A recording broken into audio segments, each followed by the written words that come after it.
ازيكم؟ يا رب تكونوا بخير وصحة وسعادة وراحة بال. النهاردة بقى الريفيو بتاعنا حلو جدا. ليه بقى؟ علشان انا هقول لكم على منتجات انا جربتها، والمنتجات دي غالية جدا بس في نفس الوقت وحشة جدا، او يعني ما تناسبتش مع بشرتي، فحبيت ان انا افيدكم بتجربتي في الريفيو ده. بس قبل ما نبدأ الفيديو بتاعنا النهاردة ما تنسوش تعملوا سبسكرايب للقناة، ولو الفيديو عجبكم واستفدتوا منه ما تنسوش تعملوا لايك للفيديو. ويلا بقى بينا نشوف هنقول ايه. طبعا كلنا بنحب نشتري منتجات غالية علشان نضمن ان هي تكون اصلية، وفي نفس الوقت يبقى تأثيرها كويس على بشرتنا وما تضرش بشرتنا. لكن طبعا ده ما بيحصلش على طول، اما بسبب سوء اختيارنا للمنتج او ان المنتج ده مش مناسب معانا. وده طبعا اللي حصل لي في منتجين انا جربتهم. اول حاجه انا جربتها الغسول بتاع سيرافي. طبعا ده مشهور جدا زي ما انتم عارفين، وكله بيقول ان الغسول ده حلو جدا، لكن للاسف هو ما تمشاش مع بشرتي خالص، ومش مع بشرتي بس، لا ده كمان مع بشرة بناتي. يعني ما كانش حلو بصراحه. فمش عارفه هل هو المشكله بقى في بشرتنا ولا المشكله في المنتج نفسه. وده شكل العبوة بتاعته زي ما انتوا شايفينها كده، مكتوب عليه ان هو منظف رغوي، يعني بيعمل رغاوي، وهو للبشرة العادية الى الدهنية. بينظف وبيشيل اي دهون زيادة في البشرة، وبيزيل البثور، وكمان موجود فيه حمض الهيلورونيك. كمان مكتوب عليه ان هو مفهوش اي روايح عطرية بالرغم ان هو رغوي، وان هو عبارة عن جل، وزي ما قلت لكم بينظف وبيشيل الدهون، وهو مناسب جدا للبشرة العادية وكمان البشرة الدهنية اللي بيبقى فيها الزيوت او الدهون زيادة. اما بقى بالنسبة لطريقة الاستخدام فهو بيستخدم مرتين، مرة الصبح ومرة بالليل. بناخد كمية مناسبة من الجل، ويكون وشنا مبلل، يعني يكون فيه مية، وبنرغي بالجل، وبعد كده بنغسل وشنا بيه كويس بحركات دائرية كده، وبعد كده بنشطف الوش بالمية الفترة العادية من الحنفية. وطبعا يفضل ان احنا بعد ما نستخدمه بنستخدم كريم مرطب طبعا لان هو بينشف الوش. وبالنسبة لحجمه بقى زي ما انتوا شايفين الحجم بتاعه كبير، هو حجمه 236 ملي، يعني بيقعد معاكي مدة طويلة. اما بقى بالنسبة لسعره فهو كان سعره 350 جنيه. وزي ما قلت لكم ان هو للبشره الدهنيه، وبالرغم ان احنا بشرتنا عاديه يعني المختلطه انا والبنات، لكن برضو هو ما كانش حلو خالص مع بشرتنا. اما بقى بالنسبه لان هو مكتوب عليه ان هو بيمتص الدهون وان هو بيزيل البثور، لا بالعكس هو ما بيزيلش البثور خالص، يعني ملوش اي تاثير. لا بالعكس كمان ده هو بيظهر البثور وبعد كده ما بيعالجهاش. يعني هو لو في بثور تحت الجلد هو بيظهرها، بس بعد كده هو مش بيعالجها، هو بيظهرها وبس. فده طبعا ما كانش حلو خالص في الغسول. انا استخدمت برودكت تانية بتزيل فعلا البثور، ولو موجودة تحت الجلد ومش باينة هي بتطلعها وبعد كده بتعالجها وبتخليها تروح.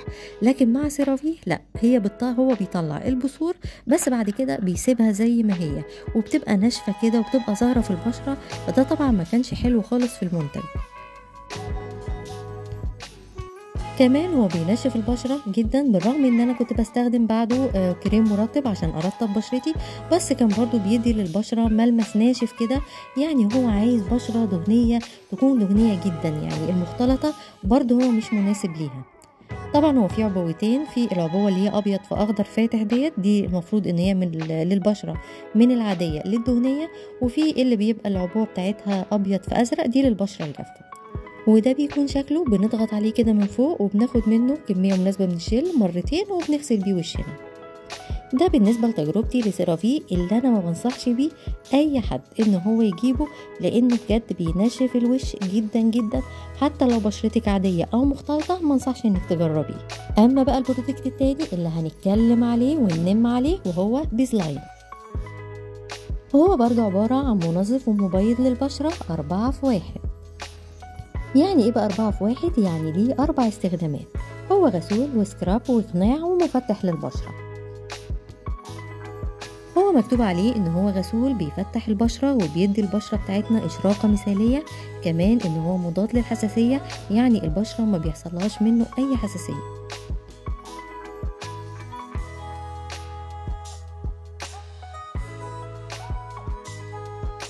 بيزلاين بيعتني بالبشرة من خلال تقديم 4 فعاليات في وقت واحد. هو أول حاجة غسول طبعا بينقي البشرة جدا من الشوائب، كمان هو سكراب بيقشر الخلايا الميتة للبشرة، وكمان قناع بيمتص كل الدهون الزايدة في البشرة.